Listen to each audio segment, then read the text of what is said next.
ငါဖယားဒိဋ္ဌံပြီးတော့လွတ်လိုက်တဲ့အဲ့ဒီမြားတပိတ်ကိုယူနိုင်တဲ့ယဟန်ရှိရင်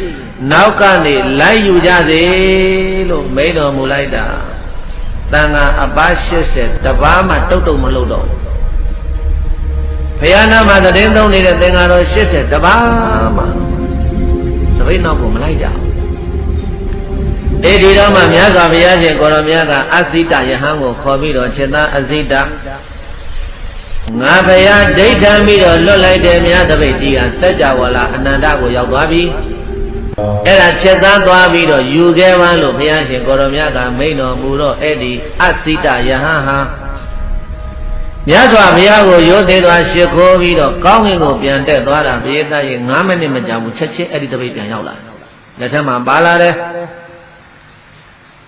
မြတ်စွာဘုရားရှင်ကိုရောမြတ်လက်တော်တွေကိုမြတ်တပိတ်တော်ဆက်ကလှူဒန်းတော့မှအဇိတယဟန်ကိုဘေးအတန်ဃာတွေကစိတ်ဝင်စားလာတယ်ဟာဒီကိုတော့အညတရယဟန်တစ်ပါးလို့အောက်မေ့နေတာဒီကိုတော့ဟာအညတရယဟန်မှမဟုတ်ပဲနဲ့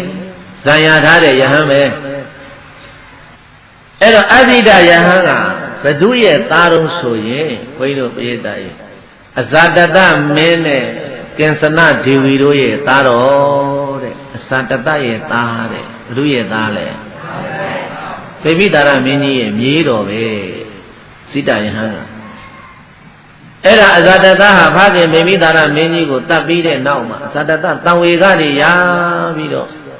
ငါကြည်ညိုရတယ်ဖယားရဲ့အမွေဆက်ခံဖို့လို့အဖေကိုတတ်ပြီးတော့ကောင်းစွာနောင်တတွေရလို့မြတ်စွာဘုရားထံကိုသွားလို့တာမညဖလားတုတ်တန်ကြီးနာကြတဲ့တစောင်းမုံလာပြီနေ့မှာအဲ့ဒီကစားပြီးတော့မြတ်စွာဘုရားကိုကြည်ညိုလိုက်တာမပြောနဲ့ဒါပေမဲ့လို့သူကိုယ်တိုင်သာသနာတော်ထဲဝင်လို့မရဘူးဘုန်းကြီးတို့သာသနာတော်ကိုရှင်ဟန်ဘဝနဲ့ဝင်မယ်ဆိုရင်အမေတတ်ထားတဲ့ပုဂ္ဂိုလ်မဖြစ်ရဘူးတဲ့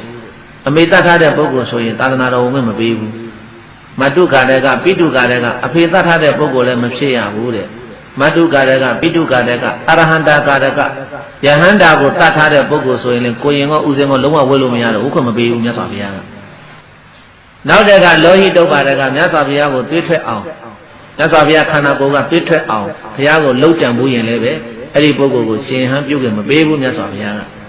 တန်ခဗေဒကတန်ဃာတွေအသိခွဲတဲ့ပုဂ္ဂိုလ်ဆိုရင်လည်းပဲသင်္ကန်းဝတ်ဖို့မပေးဘူးဆိုတော့အဇာတတကအဖေကိုတတ်ထားတဲ့ကံကြီးရှိလို့သူသင်္ကန်းဝတ်ချင်တော့လည်းပဲအဇာတတသည်ဘုန်းကြီးတို့ပြည့်တဲ့သင်္ကန်းဝတ်ခွင့်မရရှာသွားပါဘူး